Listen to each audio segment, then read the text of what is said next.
sai na koma bacci sai na yi mafalkin manzon Allah sallallahu alaihi wasallam ya zo mini. To wani bawan Allah ya ce ya ga manzon Allah sallallahu alaihi wasallam a mafarki, kuma har ma ma'aikin ya bashi sako zuwa ga mutane. Mu gano mu faɗa shine aikinmu. Wani bawan Allah wanda yace sunansa Ibrahim ya tabbatar da cewa ya ga manzon Allah a mafarki, wanda yace har ma ya karɓo wani sako mai matukar muhimmanci daga ma'aikin sallallahu alaihi wasallam domin ya sanarwa da mutane. To yanzu dai bari mu haɗa ku da Malam Ibrahim domin ku ji wannan bayani daga bakinsa. Assalamu alaikum wa rahmatullahi ta'ala wa barakatuhu al'umman musulmi, ina wa kowa fatan alkhairi.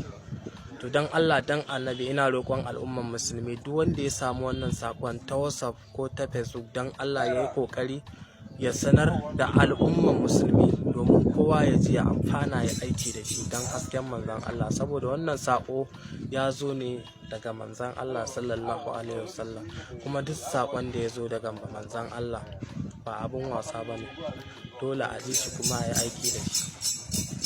Jiya misalin karfe 11 zan kwanta bacci,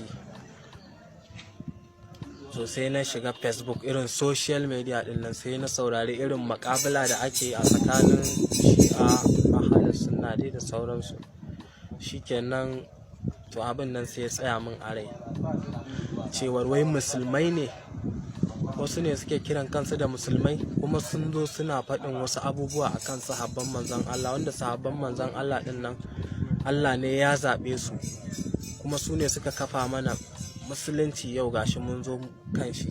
Shine abin ne ya tsaya min a raina. To na kwanta bacci, shikenan sai asuba ta yi, an kira sallah asuba, da na tashi ne sallah sai na koma bacci sai na yi mafalkin manzon Allah sallallahu alaihi wasallam ya zo mini.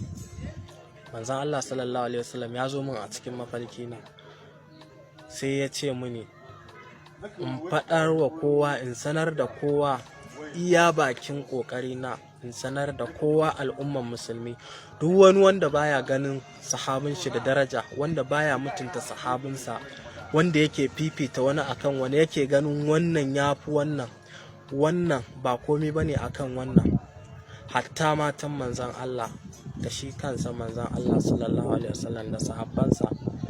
To manzon Allah sallallahu alaihi wasallam ya ce faɗi wannan mutumin ba shi ba samun rahaman manzon Allah, ba shi ba samun ceton manzon Allah, kuma ba shi ba manzon Allah. Wannan magana tabbas haka take. Ni sunana Ibrahim, a garin Daura nake, amma kuma ina zama ne garin Lagos. Yanzu haka ina zama garin Lagos ne neman na kai. Ina roƙon al'umman musulmi don girman manzon Allah, duk wanda ya samu wannan sakon ya yi kokari ya isar da shi da sauran musulmai ko da ta WhatsApp ko da ta Facebook, don Allah yana roƙon ku. Assalam.